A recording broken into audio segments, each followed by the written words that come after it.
میں تو اصلاح کرنا چاہتا ہوں جہاں تک بھی میرا بس چلے، اور یہ جو کچھ میں کرنا چاہتا ہوں اس کا سارا انحصار اللہ کی توفیق پر ہے۔ اسی پر میں نے بھروسہ کیا اور ہر معاملے میں اسی کی طرف میں رجوع کرتا ہوں۔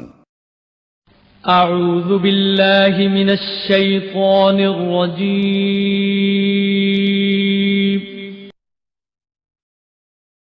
بسم اللہ الرحمن الرحیم۔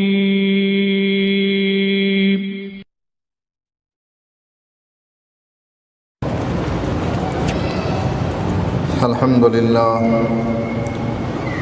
لله نحمده ونستعينه ونستغفره ونعوذ بالله من شرور أنفسنا ومن سيئات أعمالنا، من يهده الله فلا مضل له ومن يضلله فلا هادي له، وأشهد أن لا إله إلا الله وحده لا شريك له، وأشهد أن محمدا عبده ورسوله، أما بعد فإن خير الحديث كتاب الله، وخير الهدي هدي محمد صلى الله عليه وسلم، وشر الأمور محدثاتها وكل محدثة بدعة وكل بدعة ضلالة وكل ضلالة في النار۔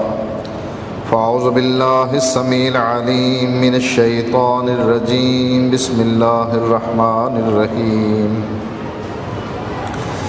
يريدون ليطفئوا نور الله بأفواههم والله متم نوره ولو كره الكافرون۔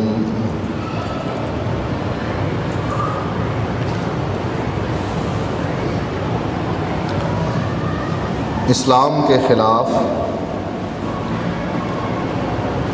ایک بہت بڑی سازش ہو رہی ہے اور ہم اس سے غافل ہیں۔ سازش کرنے والے وہ لوگ ہیں جن پر اللہ تعالیٰ نے لعنت کی،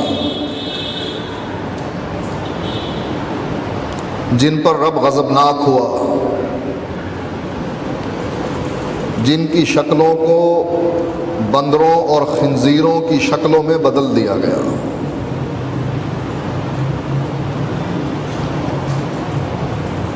سازش کرنے والے وہ لوگ ہیں جو ہمارے دشمن، ہمارے نبی کے دشمن، ہمارے قرآن کے دشمن، اور جس ہستی نے قرآن نازل کیا ہے اس کے دشمن ہیں۔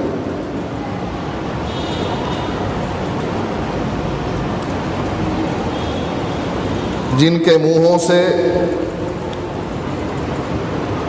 ہم یہ بکواس سنتے ہیں کہ مکہ اور مدینہ دہشت گردی کی جگہ ہے، دہشت گردی کے مراکز ہیں، وہاں کی یونیورسٹیاں دہشت گردی کی تعلیم دیتے ہیں، ان یونیورسٹیوں میں وہاں کے اساتذہ دہشت گردی کی تعلیم دیتے ہیں۔ قرآن خود دہشت گردی سکھاتا، اور دہشت گردی اس وقت ختم ہوگی جب خانہ کعبہ کو گرا دیا جائے گا۔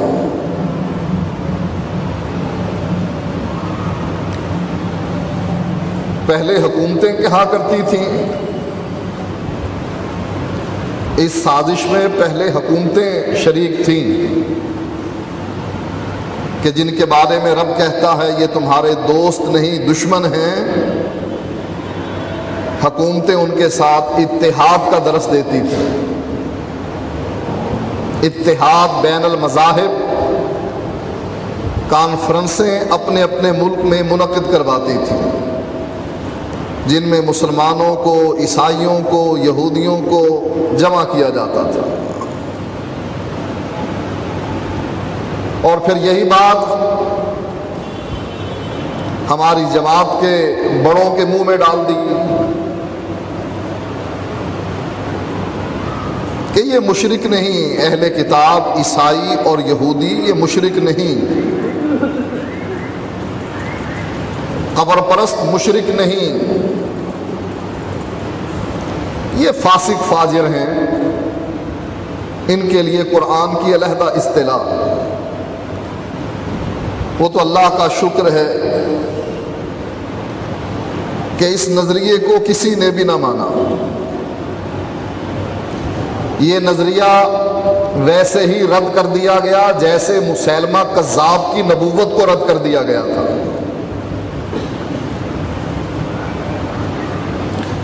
لیکن ہمیں یہ جانچنا چاہیے کہ جس چیز کی دعوت ہمارے حکمران ہمیں دے رہے ہیں، ہمارا میڈیا ہمیں دے رہا ہے، ہمارے دشمن ہمیں دے رہے ہیں، آیا واقعی وہ ہمارے دشمن ہیں؟ واقعی یہ لوگ نجس ہیں جیسا کہ ابو سفیان کی بیٹی ام المومنین ام حبیبہ نے اپنے باپ کے ساتھ سلوک کیا تھا؟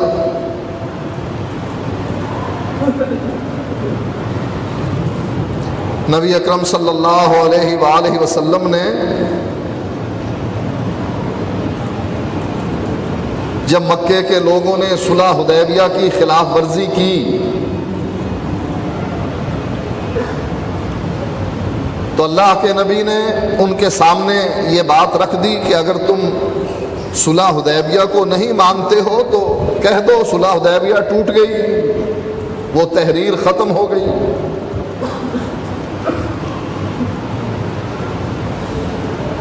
اس وقت انہیں جوش چڑھا ہوا تھا، کہنے لگے ٹوٹ گئی، ہم نہیں مانتے۔ بعد میں سنجیدہ لوگوں نے سوچا اگر وہ ٹوٹ گئی تو پھر یہ مصیبت تو ہمارے سر پر آ پڑے گی۔ کوشش کرنے لگے کہ اس صلح کو جس کو توڑنے کا ہم نے خود اعلان کیا تھا اس کو جوڑ دیا جائے۔ حضرت علی رضی اللہ تعالی عنہ کے پاس ابو سفیان آئے، کہنے لگے میری مدد کرو، اپنے آقا سے کہو جو صلح ہم نے توڑی تھی اس کو جوڑ دے، وہ معاہدہ برقرار رکھے۔ حضرت علی نے اس سے مذاق کیا، کہنے لگا تو سردار ہے، جا مدینے میں اعلان کر دے کہ جو صلح ہم نے توڑی تھی ہم نے جوڑ دی۔ یہ پہلے اپنی بیٹی کے پاس گئے کہ شاید یہ میرے لیے اپنے شوہر سے سفارش کریں گی اور میری بات بن جائے گی۔ جب ابو سفیان کی بیٹی نے اپنے باپ کو اپنے گھر آتے ہوئے دیکھا، ایک بستر بچھا ہوا تھا جس میں کھجور کی چھال تھی، کھجور کے پتے، انہوں نے وہ بستر لپیٹ دیا۔ ابو سفیان اپنی بیٹی کی اس حرکت کو نوٹ کر رہا تھا، پوچھنے لگا بیٹی یہ بستر تو نے کیوں لپیٹا؟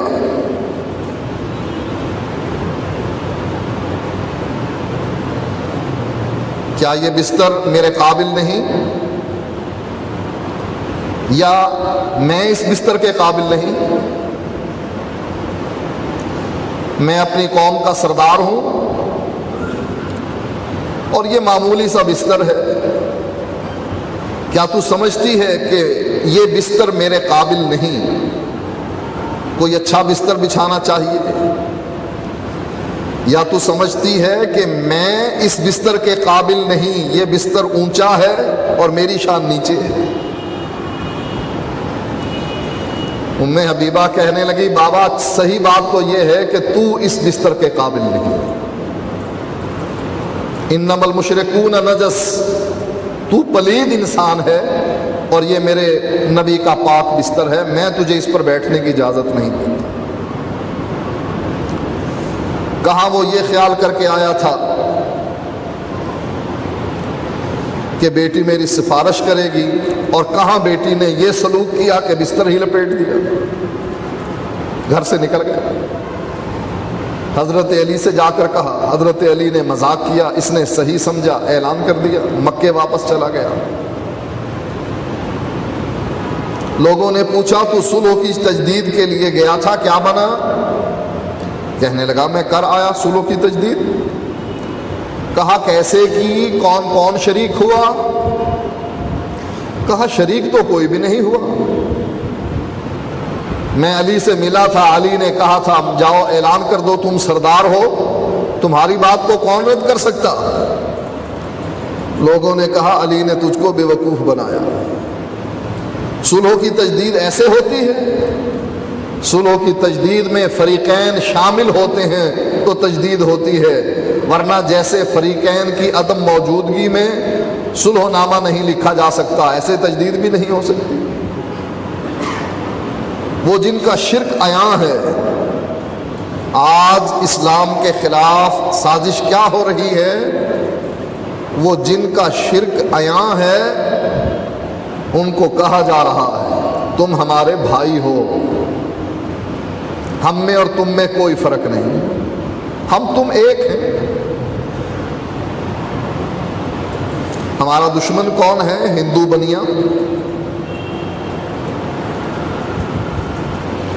ان لوگوں کو جو دائرہ اسلام سے خارج ہو چکے ہیں اللہ کے ساتھ شرک کرنے کی وجہ سے۔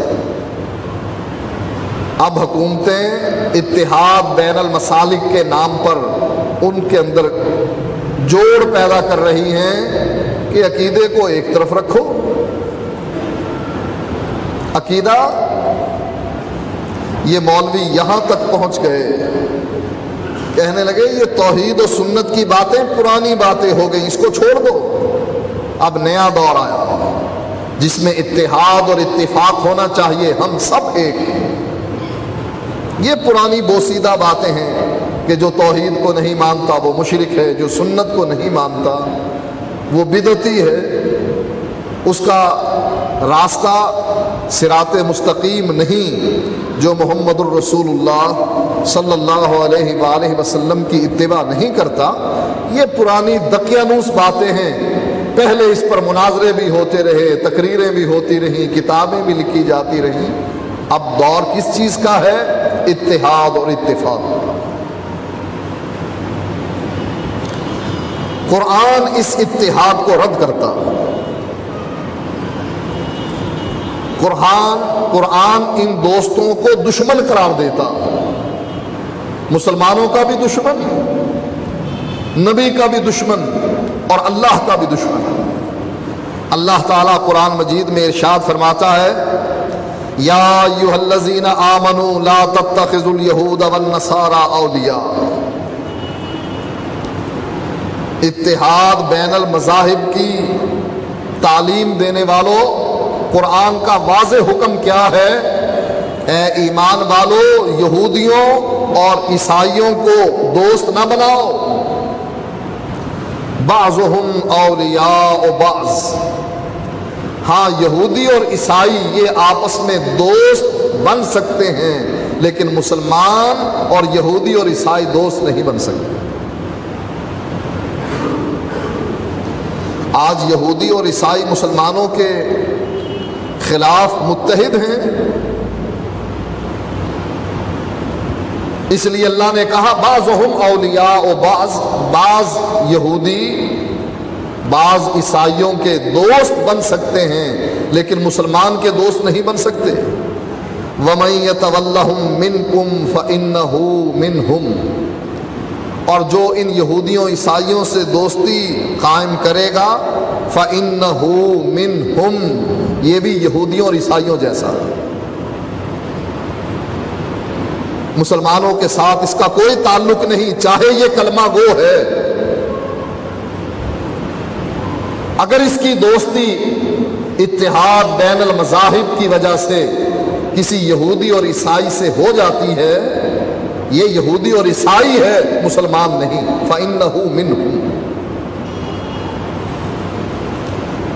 ایک جگہ فرمایا یا ایھا الذین آمنوا لا تتخذوا الذین اتخذوا دینکم ہزوا ولعبا،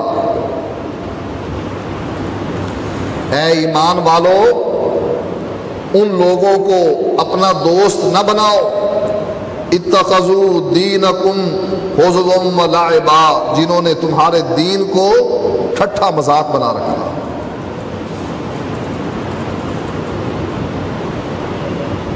ان کے چرچ کا پادری تمہارے قرآن کو جلا رہا ہے اور تم ان کی طرف دوستی کے ہاتھ بڑھا رہے۔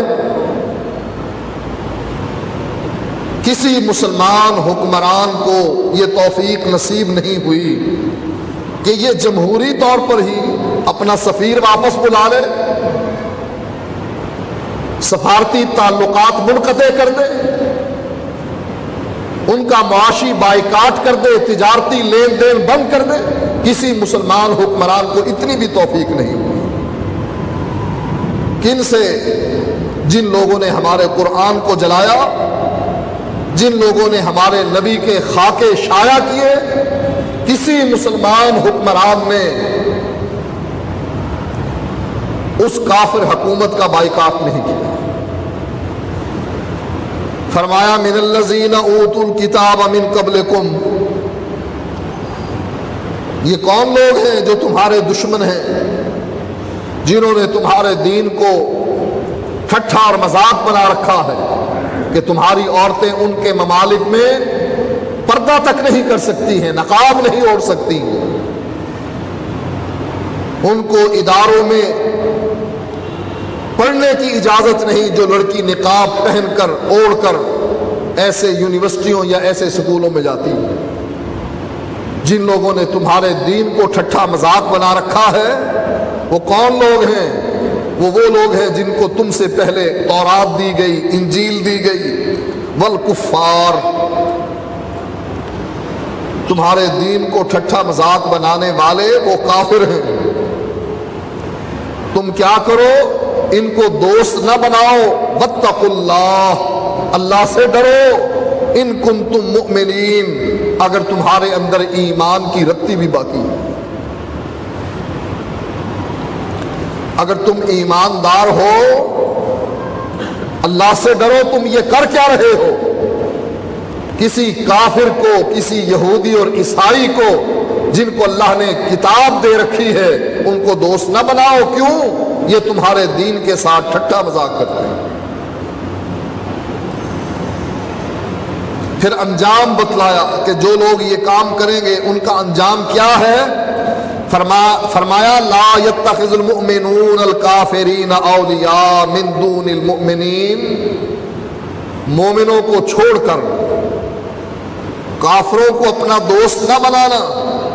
وَمَن يَفْعَلْ ذَلِكَ فَلَيْسَ مِنَ اللَّهِ فِي شَيْءٍ، اور جو مومنوں کو چھوڑ کر کافروں کو اپنا دوست بنائے گا اللہ اس سے لا تعلق ہے، اللہ کا اس سے اب کوئی تعلق نہیں۔ اللہ نے پھٹکار دیا، اس کو دور کر دیا اپنی رحمت سے۔ فَلَيْسَ مِنَ اللَّهِ مِنْ شَيْءٍ، اب اس پر ظلم کے پہاڑ ٹوٹے اللہ اس کا ساتھ نہیں دے گا، اس کا گھر جلایا جائے اللہ اس کا ساتھ نہیں دے گا، اس کی حرمت کو پامال کیا جائے، اس کی عزت کو تار تار کیا جائے، اس کی معیشت کو تباہ کیا جائے، اللہ آسمان پر عرش پر بیٹھ کر یہ نظارہ تو کرے گا، آسمان سے مدد کے لیے فرشتے نہیں بھیجے گا۔ فلیس من اللہ فی شیء، اللہ نے اس سے اپنے تعلق کو توڑ لیا، اس کو دھتکار دیا، اپنے در سے دور کر دیا، اب اللہ کا اس سے کوئی تعلق نہیں۔ ورنہ حق علینا نصر المؤمنین، مسلمانوں کی، مومنوں کی مدد کرنا اللہ کہتا ہے ہم پر فرض ہے۔ حق علینا نصر المؤمنین، مومنوں کی مدد کرنا ہم پر فرض ہے۔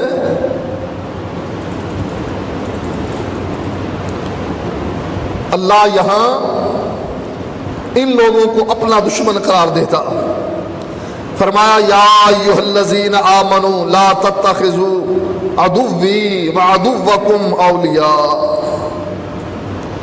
اے ایمان والو میرے دشمن کو اور اپنے دشمن کو دوست نہ بنانا. لا تتخذوا عدوی وعدوکم اولیاء، میرے دشمن کو اور اپنے دشمن کو دوست نہ بنانا. تلقون الیہم بالمودہ، تم ان کی طرف دوستی کا ہاتھ بڑھاتے ہو.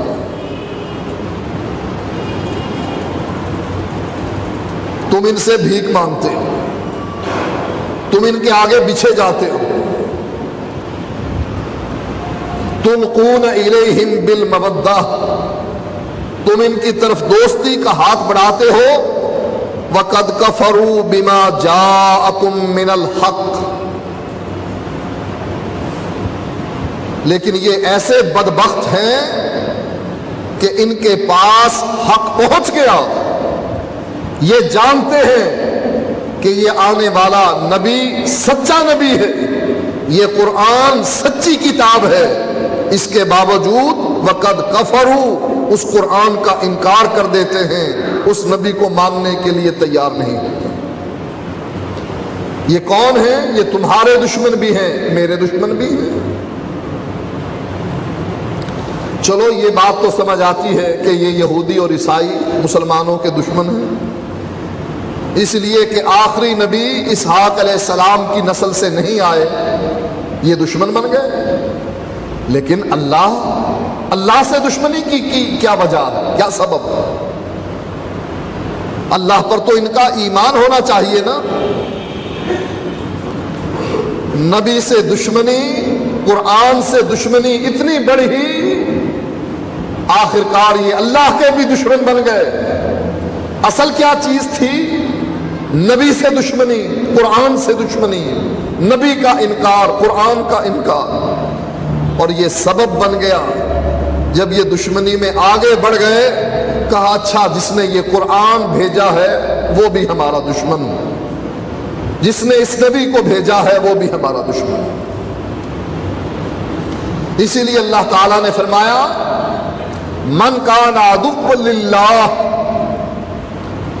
جو اللہ کا دشمن بن جائے، جو جبریل کا دشمن بن جائے. جبریل کے ساتھ دشمنی کی وجہ کیا ہے؟ یہ وہ قرآن لے کر آیا، یہ وہ عذاب لے کر آیا جو اہل کتاب پر نازل کیا گیا. یہ عذاب لانے والا، قرآن لانے والا، یہ ہمارا دشمن ہے. اور چونکہ یہ ہمارا دشمن ہے لہذا اس کو بھیجنے والا اللہ بھی ہمارا دشمن ہے. اللہ نے ان بدبختوں کی سرکشی قرآن میں یوں ذکر کی، وقالت الیہود ید اللہ مغلولہ. یہ بدبخت کہنے لگے یہودی، ید اللہ مغلولہ، اللہ کا ہاتھ اس کی گردن کے ساتھ بندھا ہوا. کیا معنی؟ اللہ بخیل ہے، خرچ نہیں کرتا، اس کا ہاتھ بندھا ہوا ہے. فرمایا اللہ تعالیٰ نے غلت ایدیہم، ان بدبختوں کے ہاتھ بندھے ہوئے ہیں. وَلُعِنُوا بِمَا قَالُوا، اور جو بکواس ان کی زبان سے نکلی ہے کہ اللہ کا ہاتھ بندھا ہوا ہے، وَلُعِنُوا بِمَا قَالُوا، اس وجہ سے اللہ تعالیٰ نے ان پر آسمان سے لعنت برسا دی.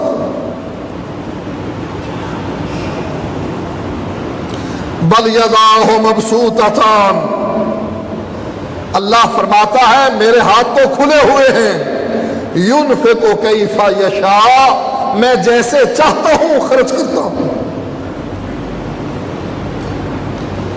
اللہ تعالیٰ کے بارے میں اتنی بڑی گستاخی کہ اللہ کو یہودی بھی مانتے ہیں. انکار نبی کا ہے، نبی پر اترنے والی کتاب کا ہے، لیکن دشمنی میں اتنے بڑھ گئے، کہنے لگے اللہ کا ہاتھ بھی بنا ہوا ہے، اللہ نعوذ باللہ بخیل ہے. اللہ فرماتا ہے یہ خود بخیل ہے، ان پر میری لعنت ہے. میرے ہاتھ تو کھلے ہوئے ہیں، میں تو دن رات خرچ کرتا ہوں. ایک جگہ اللہ تعالیٰ کو ان بدبختوں نے فقیر تک کہہ دیا، اللہ فقیر ہے. اللہ فرماتا ہے یہ خود بخیل ہے، ان پر میری لعنت ہے. میرے ہاتھ تو کھلے ہوئے ہیں، میں تو دن رات خرچ کرتا ہوں. ایک جگہ اللہ تعالیٰ کو ان بدبختوں نے فقیر تک کہہ دیا، اللہ فقیر ہے. اللہ فرماتا ہے یہ خود بخیل ہے، فرمایا اللہ تعالیٰ نے لقد سمع اللہ قول الذین قالوا ان اللہ فقیر ونحن اغنیاء، اللہ نے ان لوگوں کی بات سن لی جن لوگوں نے اللہ کے بارے میں یہ بکواس کی، ان اللہ فقیر، اللہ فقیر ہے، ونحن اغنیاء، اور ہم غنی ہیں، ہم سخی ہیں، اللہ فقیر ہے۔ اللہ فرماتا ہے سنکتب ما قالوا، ہم نے ان کی بات لکھ لی ہے، ایک دن آئے گا ہم ان ظالموں کو سامنے کھڑا کر کے پوچھیں گے تم نے میرے بارے میں کہا تھا میں فقیر ہوں اور ہم سخی ہیں، سنکتب ما قالوا، ہم نے ان کی بات نوٹ کر لی ہے، وقتلہم الانبیاء بغیر حق، اور جو یہ نبیوں کو بغیر کسی وجہ کے قتل کرتے ہیں، ایک تو عام آدمی ہے جس کو قتل کرنا اللہ فرماتا ہے کانما قتل الناس جمیعا، جس نے ایک آدمی کو ناحق قتل کیا گویا اس نے پوری انسانیت کو قتل کر دیا۔ کہاں تو عام آدمی ہے، یہ بدبخت انبیاء کو قتل کرتے تھے بغیر حق، ان انبیاء کا سوائے تبلیغ کے، دعوت کے، توحید کے، اللہ کا پیغام پہنچانے کے اور کوئی بھی جرم نہیں ہوتا تھا۔ آج بعض لوگ انہی یہودیوں کی سنت پر عمل کرتے ہوئے ان علماء کے خلاف زبان دراز کرتے ہیں جن کا مشن اللہ کی توحید پھیلانا، محمد الرسول اللہ کی رسالت بیان کرنا، توحید و سنت کے علم کو بلند کرنا۔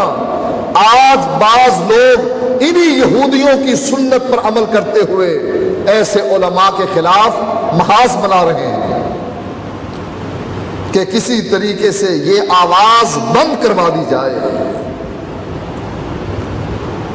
توحید کو پرانا فرسودہ قول کہہ کے کہ یہ پرانی بات ہو گئی کہ توحید توحید توحید، کئی سالوں کی بات ہے، ایک جگہ پروگرام ہوا، جلسہ ہوا، سب اکٹھے تھے، تقریر کرنے والے نے توحید کی آیات تلاوت کر دی، نبی کی سنت اور اتباع کی اہمیت بیان کر دی، اور جو توحید کو نہیں مانتے، قبر پرست اور نبی کی اتباع نہیں کرتے، ان کو ان کے انجام سے ڈرا دیا گیا۔ ایک عام کارکن بدبخت اٹھا، تقریر ختم ہونے کے بعد اس عالم سے مخاطب ہو کر کہنے لگا اگر یہ بکواس کرنی تھی تو آئے کیوں تھے؟ ہم تو بڑی مشکل سے لوگوں کو گھیر کر لائے ہیں کہ چندہ وصول کریں، تم نے اگر یہ بکواس کرنی تھی تو یہاں آنے کی ضرورت کیا تھی؟ یہ کس کی سنت ہے؟ یہ یہودیوں کی سنت ہے، اہل کتاب کی، کہ انبیاء جو توحید کا علم بلند کرتے ہیں، اللہ کا پیغام پہنچاتے ہیں، وہ وہی جو ان پر اترتی ہے، فَاسْتَعْ بِمَا تُؤْمَرُ وَأَعْرِضْ عَنِ الْجَاهِلِينَ، اے نبی پہنچا جو تجھ پر میں نے نازل کر دیا، اور جو جاہل ہیں ان سے اعراض کر، منہ پھیر لے۔ وَاللَّهُ يَعْصِمُكَ مِنَ النَّاسِ، ڈرنا نہیں، ان کے ہاتھوں سے محفوظ کرنا یہ میرا کام ہے۔ یہودیوں کا جرم دوسرا کیا تھا؟ ایک تو کہا کہ اللہ فقیر، دوسرا انبیاء کو جو حق کا پیغام پہنچانے والے ہیں ان کو قتل کیا کرتے تھے۔ وَنَقُولُ ذُوقُوا عَذَابَ الْحَرِيقِ، ہم قیامت کے دن وَنَقُولُ ہم کیا کہیں گے؟ ذُوقُوا عذاب الحریق، جلنے کے آگ کے عذاب کو چکھو، یہ تمہارا انجام۔ قرآن میں جب یہ آیت اتری من ذا الذی یقرض اللہ قرضا حسنا، کون ہے جو اللہ تعالیٰ کو قرض حسنا دیتا ہے؟ کس لیے؟ اپنی آخرت منانے کے لیے، جنت کے حصول کے لیے۔ کون ہے جو اللہ کو قرض حسنا دیتا؟ اس آیت کے اترنے کے بعد یہودی مسلمانوں سے کیا کہنے لگے؟ ان اللہ فقیر، اللہ مانگتا ہے، فقیر ہو گیا۔ اللہ تعالیٰ نے قرآن میں اس بات کا تذکرہ کر کے کہا کہ ہم نے یہ بات لکھ لی ہے اس وقت کے لیے جب کوئی کسی کا ساتھ نہیں دے گا، جب حساب و کتاب دینے کے لیے تم میرے پاس آؤ گے، میں نے اس وقت کے لیے یہ بات لکھ لی ہے، اور یہ بھی لکھ لیا ہے کہ تم نے ہمارے انبیاء کو قتل کیا، ہم تمہیں پھر اس کا مزہ چکھائیں۔ ان کی ایک اور گستاخی اللہ قرآن میں ذکر کرتا ہے، وَقَالُوا اتَّخَذَ الرَّحْمَنُ وَلَدًا، یہ بدبخت کہتے ہیں رحمان نے اولاد بنا لی ہے، بیٹے بیٹیاں گھڑ لی ہیں۔ اللہ فرماتا ہے لَقَدْ جِئْتُمْ شَيْئًا إِدًّا، بہت بڑا گناہ تم نے کیا ہے یہ بات کہہ کر کہ اللہ نے اولاد بنا لی ہے۔ یہ معمولی غلطی نہیں، یہ بہت بڑی غلطی ہے، بہت بڑا گناہ ہے جس میں تم نے یہ کہہ کر کہ اللہ نے اولاد بنا لی ہے اس کا ارتکاب کیا۔ فرمایا یہ اتنا بڑا جرم ہے تقاد السماوات یتفطرن منہ وتنشق الارض وتخر الجبال حدا، قریب ہے کہ اس بات کی وجہ سے آسمان پھٹ جائے، زمین شک ہو جائے اور پہاڑ ریزہ ریزہ ہو جائیں، ان دعوا للرحمن ولدا، کہ تم اللہ تعالیٰ کی اولاد ثابت کرتے ہو کہ اللہ نے بیٹے اور بیٹیاں بنا لی ہیں۔ نبی اکرم صلی اللہ علیہ وسلم فرماتے ہیں، اور یہ حدیث قدسی ہے، فرمایا قال اللہ تعالی کذبنی ابن آدم ولم یکن لہ ذلک،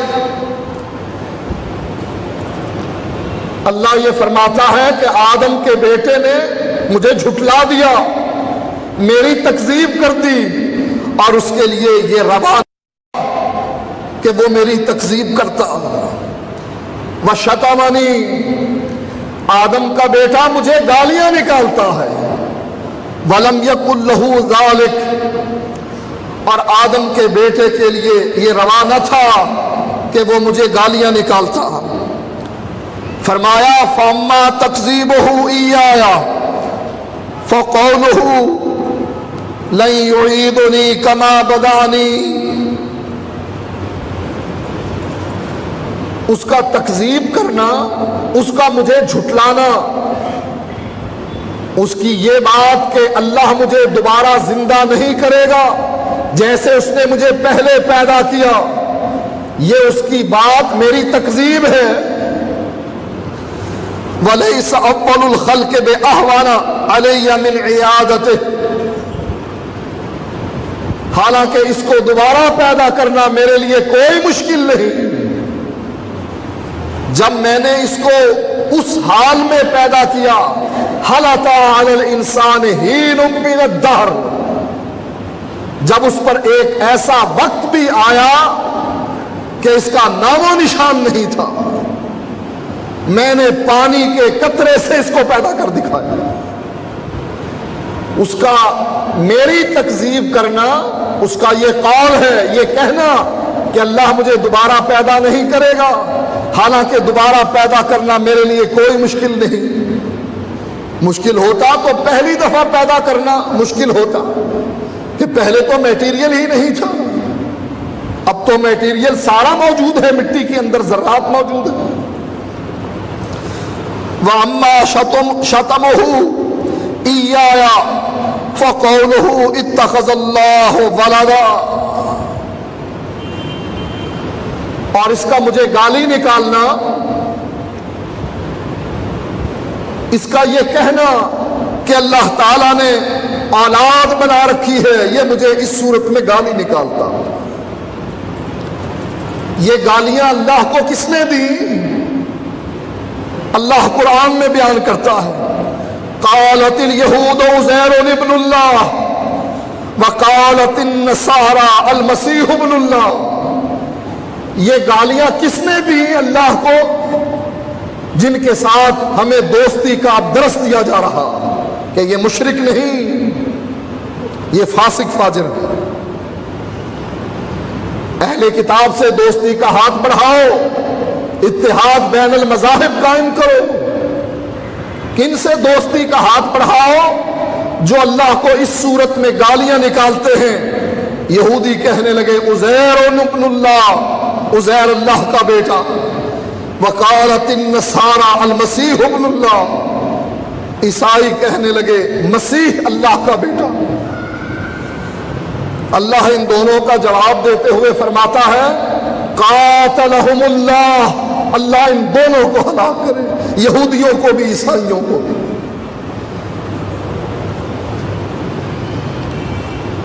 بعض ممالک میں یہودیوں اور عیسائیوں کی ہلاکت کی دعا کرنے پر پابندی لگا دی گئی.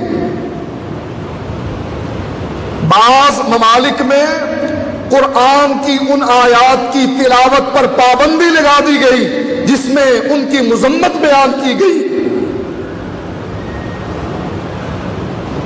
اور ہمیں ان سے دوستی کا درس دیا جا رہا. اللہ فرماتا ہے یہ ہلاک ہو جائیں یہودی اور عیسائی.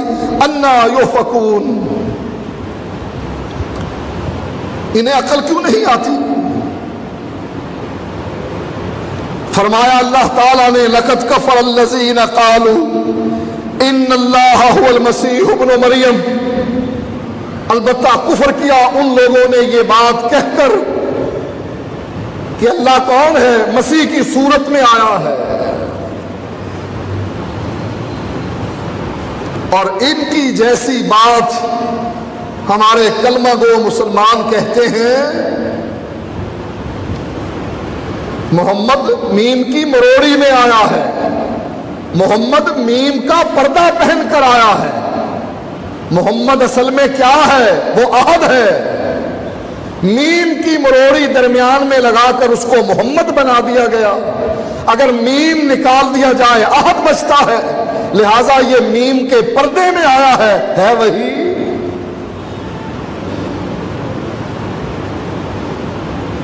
یہ بات کہنا یہ ویسے ہی کفر ہے جیسے یہودیوں اور عیسائیوں کا کفر ہے.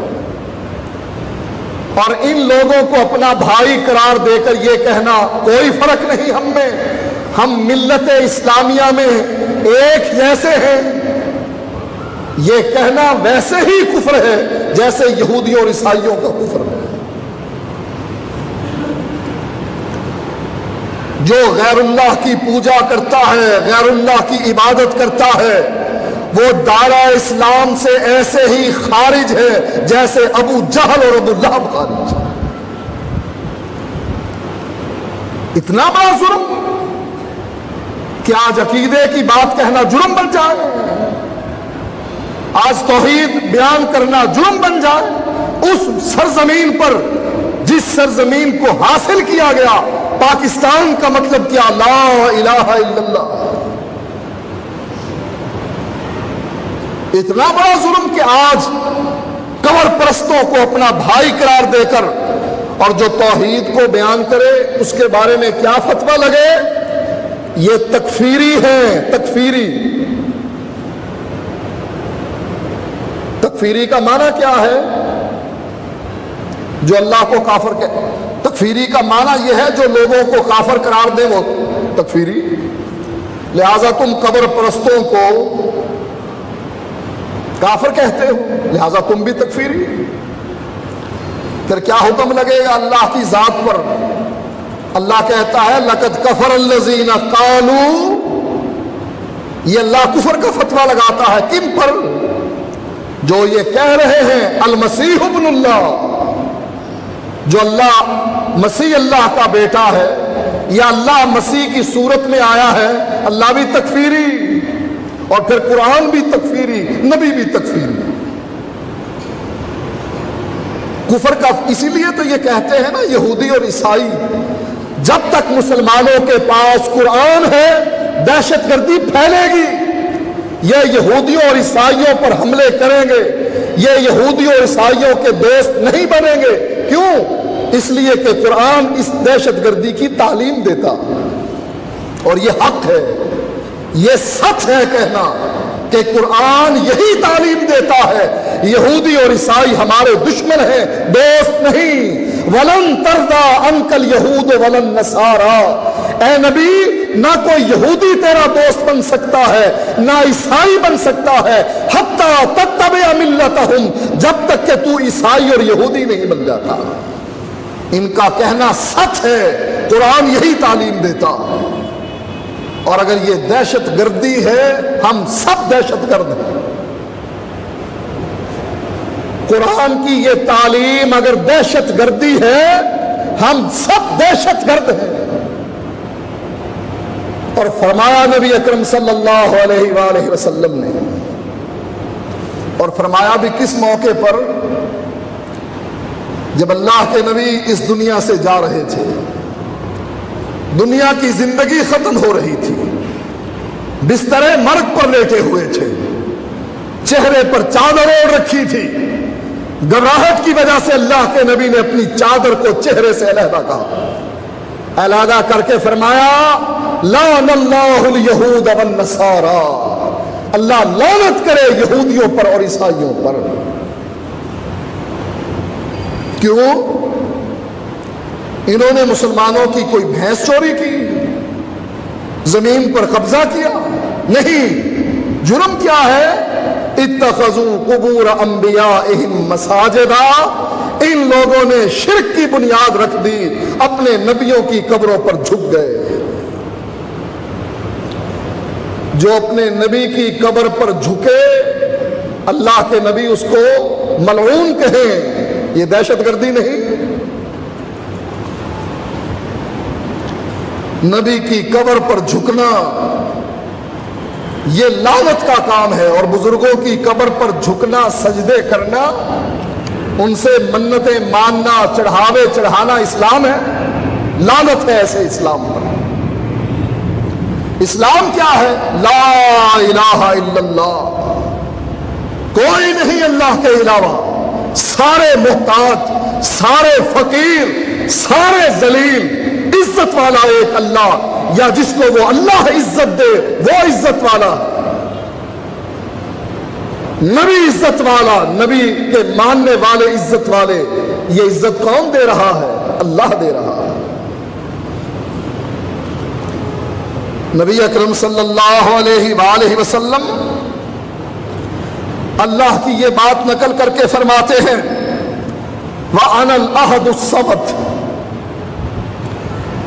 لوگ تو میری اولاد بناتے ہیں، وَأَنَا الْأَحَدُ الصَّمَدُ، میں احد ہوں، ایک، الصمد، بے نیاز ہوں، الذی لم الد ولم اولد، میں وہ ذات ہوں، نہ میرا باپ ہے نہ میرا بیٹا، نہ میری بیوی ہے نہ میری برادری ہے، اکیلا ہوں، کوئی نہیں. وَلَمْ يَكُنْ لَهُ كُفُوًا أَحَدٌ، میرا ہمسر بھی کوئی نہیں، میری برابری کرنے والا بھی کوئی نہیں. یہ اللہ توحید کا درس دے رہا ہے، دہشت گردی کا درس دے رہا ہے. نبی اکرم صلی اللہ علیہ وآلہ وسلم فرماتے ہیں اللہ یہ بات کہتا ہے لی ولد، ارے میری اولاد ہے، سبحانی ان اتخذ صاحبۃ و ولدا، میں پاک ہوں اس بات سے کہ میں اولاد بنا لوں، میں بیوی بنا لوں، میں اس چیز سے پاک ہوں۔ ہماری دشمنی یہودیوں اور عیسائیوں سے برقرار رہے گی ہمیشہ ہمیشہ کے لیے۔ لیکن جس قرآن کو تم دہشت گردی کہتے ہو کہ یہ دہشت گردی کی تعلیم دیتا ہے، وہ قرآن اس کا حل بھی بتلاتا ہے کہ یہ دشمنی دوستی میں بدل کیسے سکتی ہے، ہماری دشمنی ختم کیسے ہو سکتی ہے۔ قرآن نے اس کا حل بتلایا، فرمایا قل یا اہل الکتاب، اے اہل کتاب، اے نبی ان کو کہہ دو، اے اہل کتاب تعالوا الی کلمۃ سواء بیننا و بینکم، آؤ اس اتحاد کی طرف، اس کلمے کی طرف، اس بات کی طرف جو ہمارے اور تمہارے درمیان برابر ہے۔ اس بات کو تم بھی مانتے ہو، ہم بھی مانتے ہیں، تمہاری تورات اور انجیل میں بھی لکھا ہے، ہمارے قرآن میں بھی موجود ہے، سواء بیننا و بینکم، کوئی اختلاف نہیں، وہ بات تمہارے درمیان بھی مسلم ہے اور ہمارے درمیان بھی مسلم ہے۔ کیا؟ اللہ نعبد الا اللہ، ہماری دشمنی دوستی میں بدل سکتی ہے کب؟ اللہ نعبد الا اللہ، کہ اللہ کی عبادت میں ہم کسی کو شریک نہ کریں، ولا نشرک بہ شیئا، اللہ کے ساتھ ہم شریک نہ کریں، اللہ کی عبادت کے علاوہ کسی کی عبادت نہ کریں، اس کی ذات و صفات میں کسی کو شریک نہ کریں، ولا يتخذ بعضنا بعضا اربابا من دون اللہ، اور اللہ کو چھوڑ کر ہم اپنے مولویوں اور پیروں اور بزرگوں علماء کو رب نہ بنائیں۔ حل کیا ہے؟ اس دشمنی کا دوستی میں بدلنے کا طریقہ کیا ہے؟ آؤ اس بات کا اقرار کرو کہ ہم اللہ ہی کی عبادت کریں گے، اللہ کے ساتھ کسی کو شریک نہیں کریں گے، اور ہم اللہ کو چھوڑ کر کسی کو اپنا رب نہیں بنائیں گے۔ فَإِن تَوَلَّوْا، اگر مان جاتے ہو، تم ہمارے بھائی ہو، ہمارے دینی بھائی ہو، کلمے میں شریک ہو، حکومت تمہاری، سلطنت تمہاری، مال تمہارا، ہم یہی سرحد سے واپس پلٹ جائیں۔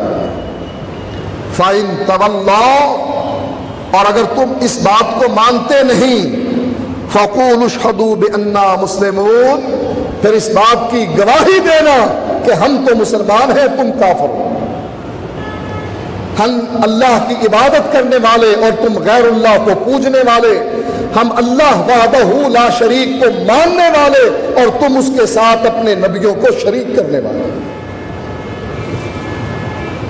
ہم اللہ کے قرآن اور نبی کی حدیث کو تسلیم کرنے والے اور تم اپنے مولویوں کی باتوں کو شریعت بنانے والے۔ فَقُولُوا اشْهَدُوا بِأَنَّا مُسْلِمُونَ، پھر گواہی دینا آج بھی اور قیامت کے دن کہ یہ لوگ تو مسلمان تھے، ہم خود کافر تھے۔ انجام اس کا کیا ہوا؟ یہ نہیں کہ یہ معمولی بات ہے، آئی گئی ہو گئی، اللہ کو دشمن بنا کر، نبی کو دشمن بنا کر، قرآن سے دشمنی کر کے، جبریل سے دشمنی کر کے، مسلمانوں سے دشمنی کر کے ملا کیا؟ فرمایا وَضُرِبَتْ عَلَيْهِمُ الذِّلَّةُ وَالْمَسْكَنَةُ، ہم نے ان پر ذلت اور مسکنت کو مسلط کر دیا۔ وَبَاءُوا بِغَضَبٍ مِّنَ اللَّهِ، ذلت اور مسکینی ان کے مقدر میں لکھ دی اور اللہ کی طرف سے پلٹے تو اس حالت میں کہ اللہ کا غضب ان پر نازل ہوا۔ بِأَنَّهُمْ كَانُوا يَكْفُرُونَ بِآيَاتِ اللَّهِ، جرم کیا تھا ان کا؟ غلطی کیا تھی ان کی؟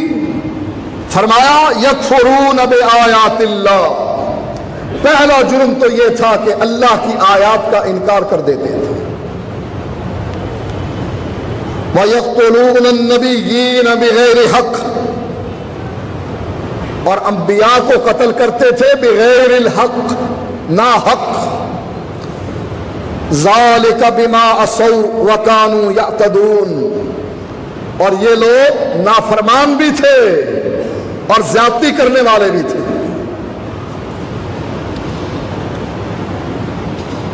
اللہ اپنے نبی سے کہتا ہے اے نبی ان کو کہہ، قل اے نبی ان کو کہہ، هل انبئکم بشر من ذلک مثوبۃ عند اللہ، اے نبی ان کو بتلا کہ میں اس آدمی کی خبر تمہیں نہ دوں، اس آدمی کے بارے میں نہ بتلاؤں جو اللہ کے نزدیک ذلیل ترین ہے، جس کا مقام، جس کی قدر و منزلت اللہ کے نزدیک بری ہے. وہ کون ہے؟ فرمایا من لعنہ اللہ، وہ ہے جس پر اللہ کی لعنت ہوئی ہے. اللہ کی لعنت کس پر ہے؟ یہودیوں اور عیسائیوں پر. اے نبی ان کو بتلا کہ اللہ کے نزدیک یہ ذلیل ترین لوگ ہیں. کون؟ من لعنہ اللہ، جن پر اللہ نے اپنی لعنت برسائی.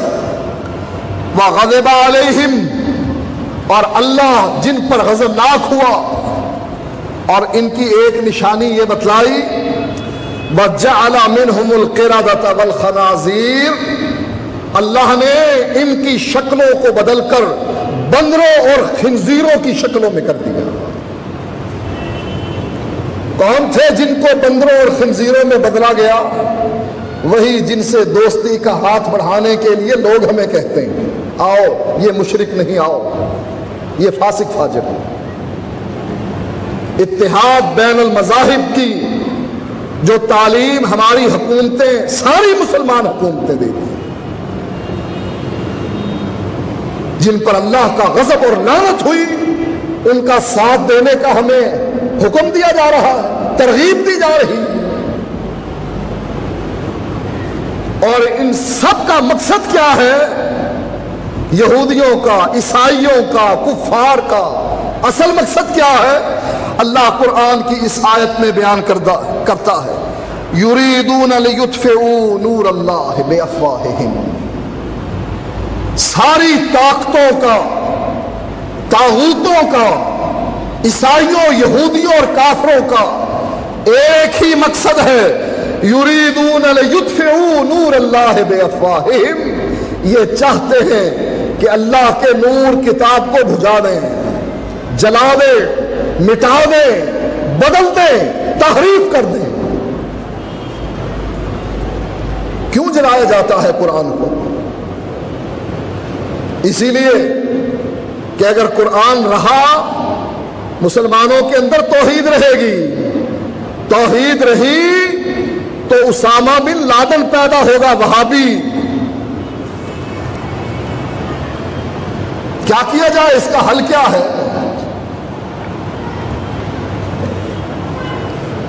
جب امریکہ نے مسلمانوں پر، خاص کر افغانستان کے علاقے میں مسلمانوں کو پکڑا، مجاہدین کو پکڑا جو اپنے گھروں کو چھوڑ کر آئے تھے،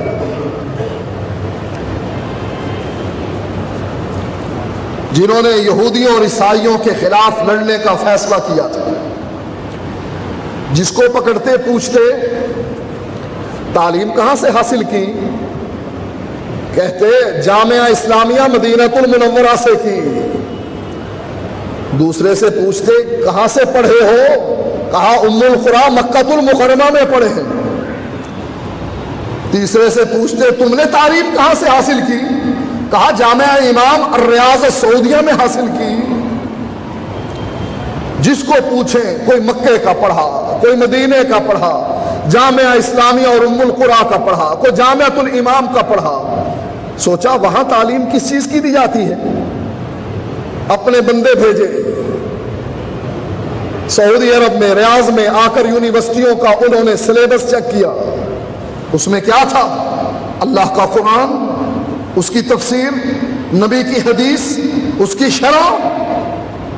کہا اچھا اب پتہ لگا دہشت گردی کا مرکز یہ قرآن اور حدیث ہے، مکہ اور مدینہ ہے، یہ جامعہ اسلامیہ اور ام القری ہے. جب تک ان کو گرایا نہیں جاتا مجاہدین پیدا کرنا بند نہیں ہو سکتے ہیں، یہ سلسلہ منقطع نہیں ہوتا ہے. لہذا مقصد کیا ہے؟ مکے اور مدینے پر قبضہ کرو، بیت اللہ کو گراؤ، اور اس سے پہلے نصاب بدل دو. کمیٹیاں بن گئی جو یونیورسٹیوں کے نصاب بدل رہے ہیں. ہمارے اس ملک میں لے لو، قرآن میں جو آیات جہاد کی تھی ہماری حکومت نے سلیبس سے وہ ساری آیات نکال دی. اب بھی یہ ہمارے بھائی ہیں، کلمہ گو ہیں، ہمارے بھائی ہیں، ہمیں ان کی طرف دوستی کا ہاتھ بڑھانا چاہیے. ہماری حکومت نے ساری آیات نکال دی. بعض یونیورسٹیوں نے اپنے نصاب کو بدل دیا، بعض نے قرآن کی آیات پر پابندی لگا دی، بعض نے یہودیوں اور عیسائیوں کے خلاف دعائے قنوت میں بد دعا کرنے پر پابندی لگا کر کہا کہ نہ ان کا نام نہ لو. ان سب کا مقصد کیا ہے؟ یریدون لیطفئوا نور اللہ، یہ چاہتے ہیں اللہ کے نور قرآن کو مٹا دیں، جلا دیں، پابندی لگا دیں. بے افواہہم، پھونکوں سے یہ چراغ بجھایا نہ جائے گا. یہ چاہتے ہیں پھونکے مار مار کر قرآن کے اس چراغ کو بجھا دیا جائے. واللہ متم نورہ، جب اللہ اس نور کو، اس چراغ کو جلانا چاہے کون اس کا مقابلہ کر سکتا ہے؟ کون اس کو بجھا سکتا ہے؟ اللہ فرماتا ہے واللہ متم نورہ ولو کرہ الکافرون، کافر چاہے اس کو ناپسند کریں، اللہ اس نور کو پورا کرنے والا ہے. قرآن پورا رہے گا. 1400 سال سے زیادہ عرصہ بیت گیا، دشمنوں نے کوشش کی اس میں تحریف کرنے کی، کامیاب نہ ہوئے، اس کو بدلنے کی کامیاب نہ ہوئے، اور انشاءاللہ قیامت تک یہ قرآن اسی طرح زندہ و سلامت رہے گا. یہ قرآن کا اعجاز ہے، یہ معجزہ ہے قرآن. اللہ نے ان کو کتابوں میں محفوظ نہیں کیا، لوگوں کے دلوں میں محفوظ کر دیا. ایک چھوٹا سا بچہ قرآن کے 30 پارے حفظ کر کے سناتا. یہ فضیلت نہ تورات کو ملی، نہ انجیل کو ملی، نہ زبور کو، نہ صحف ابراہیم. میرے بھائیوں، اپنے عقیدے کی اصلاح کرو، تیار ہو جاؤ، مشکل گھڑیاں آنے والی ہیں. لوگ ڈراتے دھمکاتے ہیں، وفد بن کر آتے ہیں، اس آواز کو بند کرنے کے لیے پروگرام بناتے ہیں.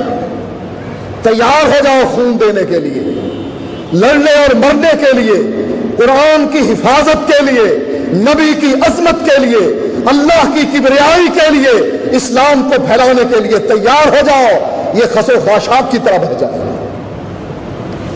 موت ایک دن آنی ہے، 2 دن مقرر نہیں موت کے.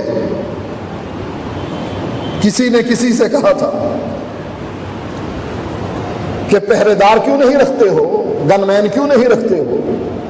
کہا میری حفاظت خود موت نے لے رکھی ہے. جس دن اس نے آنا ہے کسی پہرے دار کے روکنے سے رکے گی نہیں، اور جس دن اس نے آنا نہیں، ساری دنیا بھی مل جائے، ساری دنیا اکٹھی ہو جائے اس آدمی کو قتل کرنے کے لیے، ساری دنیا ناکام ہوگی، وہ آدمی زندہ رہے گا. یہ درس دیا تھا خالد ابن ولید نے اپنے بستر پر لیٹ کر کہ میرے جسم کا کون سا حصہ ہے جو اللہ کے راستے میں زخمی نہیں ہوا، میرے جسم کے کس حصے میں تلوار نہیں لگی، تیر نہیں لگے. لیکن موت کا ایک دن مقرر ہے. کہاں ہے موت سے ڈرنے والے؟ آج اتنی جنگوں میں شرکت کرنے کے بعد مجھے موت آ رہی ہے تو اپنے بستر پر آ رہی ہے، میدان جنگ میں نہیں. اگر اسلام کے لیے آپ کے اندر غیرت موجود ہے، آج فیصلہ کر لیں، ہم توحید کا علم بلند کرتے رہیں گے، نبی کی عظمت کا اعلان کرتے رہیں گے، قرآن کی حفاظت کرتے رہیں گے، نبی کے سنت کو تازہ اور ہرا بھرا رکھتے رہیں گے۔ ساری دنیا مل کر بھی یہی تو ہمارا اثاثہ ہے، یہی تو ہماری وراثت ہے۔ اگر یہی چھن گئی، اگر توحید ہی چھن گئی تو بچے گا کیا؟ اگر نبی کی سنت ہی کسی نے ہم سے چھین لی اور ہم ڈر گئے حق کہنے پر، حق کا اعلان کرنے سے، تو ہمارے پلے میں رہے گا کیا؟ یہی توحید و سنت تو ہے جس کو رب کے سامنے پیش کر کے کہتے ہیں مولا مانتے ہیں گناہگار ہیں، مانتے ہیں سیاہکار ہیں، مانتے ہیں صغیر اور کبیرہ گناہوں میں ملوث ہیں، لیکن مولا ایک وصف تو ہمارے اندر موجود ہے جس کو تو بھی مانتا ہے کہ اللہ کے علاوہ غیر اللہ کی عبادت نہیں کرتے ہیں، اللہ کے ساتھ کسی غیر کو شریک نہیں کرتے ہیں۔ اگر یہی کوئی ہم سے چھین کر لے گیا تو یاد رکھو ہم ذلت کے اس گڑھے میں گریں گے جہاں سے نکلنا ناممکن ہے۔ وآخر دعوانا الحمدللہ۔ الداعيات إلى الهدى المؤمنات الصادقات، الداعيات إلى الهدى المؤمنات الصادقات، نور تجلى